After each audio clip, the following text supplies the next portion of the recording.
Bismillahirrahmanirrahim. Assalamualaikum warahmatullahi wabarakatuh.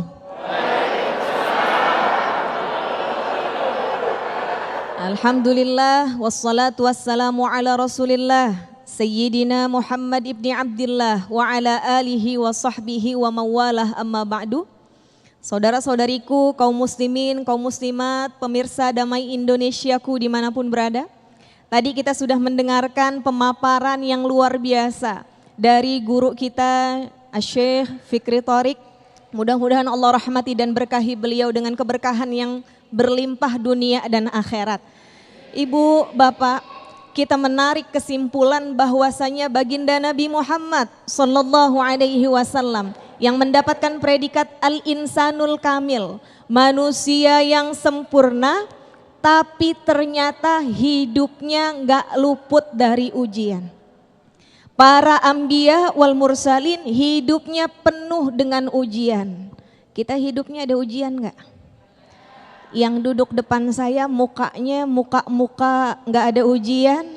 Ada ujian apa banyak ujian? Banyak ujian, nggak cuma banyak varian ujiannya, betul Bu? Kenapa begitu? Sebab ad-dunya darul ibtila, dunia ini emang tempatnya kita diuji. Selama kita masih hidup di dunia, gak akan luput dari yang namanya ujian. Al-Imam Ahmad rahimahullah pernah ditanya. Apa dia ditanya? Mata yazukul abdu ta'mar rohah. Wahai imam, kapan sih seorang hamba Allah dia merasakan istirahat dari ujian? Apa jawaban Al-Imam Ahmad? Inda awwali qadamin yada'uha fil jannah. Orang istirahat dari ujian ketika kakinya udah menapak di atas surganya Allah subhanahu wa ta'ala. Pengen semuanya istirahat dari ujian?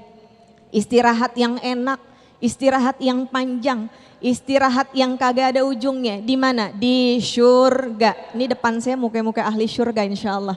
Amin, amin ya rabbal alamin. Maka ibu, bapak, ketika Allah memberikan ujian di dalam hidup kita, jadilah hamba yang berkelas menghadapi ujian itu. Gimana tuh hamba yang berkelas? Hamba yang ketika diuji oleh Allah subhanahu wa ta'ala, jangan buru-buru langsung minta ujiannya diangkat. Dikasih sakit, dia bilang, ya Allah sakit banget, angkat deh penyakit saya. Diuji pakai miskin, dia bilang, ya Allah angkat deh buru-buru kemiskinan saya. Diuji sama laki, dia berdoa, ya Allah angkat deh, hilang. Maka ibu-ibu sekalian yang dirahmati Allah, seseorang ketika menghadapi ujian harus menjadi hamba yang berkelas. Bagaimana tuh hamba yang berkelas? Dia yang berjuang dalam menghadapi ujiannya. Dengan cara apa kita berjuang menghadapi ujian? Pertama, di dalam hati kita harus ada yakin kepada Allah. Bu, yakin sama Allah. Yakin sama Allah Pak.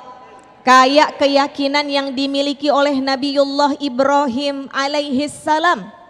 Walladhi huwa yut'imuni wa yasqin wa idza maridtu fahuwa yashfin.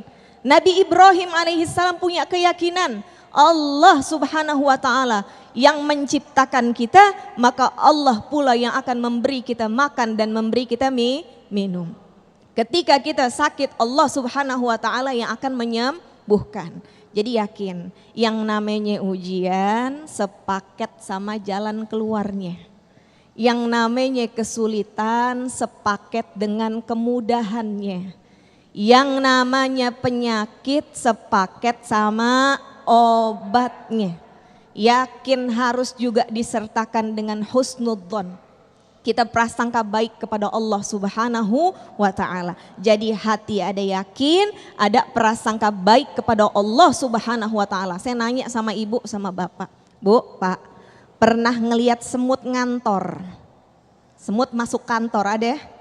Pernah ngelihat kucing buka toko? Tapi semut selalu tahu di mana ada makanan manis. Kucing selalu tahu di mana ada makanan amis, betul? tandanya kehidupan kita semuanya sudah berada di bawah jaminannya Allah Subhanahu wa Ta'ala. Dan yang kedua, berjuang menghadapi segala ujian permasalahan hidup agar kita nggak jadi orang yang gampang bersedih adalah istiqomah.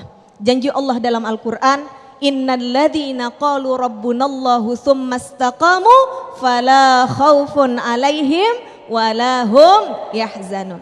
Yang beriman kepada Allah, yang istiqomah dalam keimanannya, di hatinya tak akan dia merasa takut dan merasa sedih. Dalam pepatah Arab disampaikan, man jadda wajada. Siapa yang bersungguh-sungguh maka dapatlah ia. Baik, Masya Allah. Terima kasih Ustazah Abira yang sedikit memberikan muqaddimah.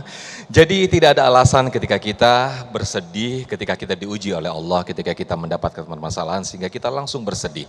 Yang kita perlu tanamkan dalam hati kita yaitu adalah keyakinan yang insya Allah pertolongan Allah sangat dekat.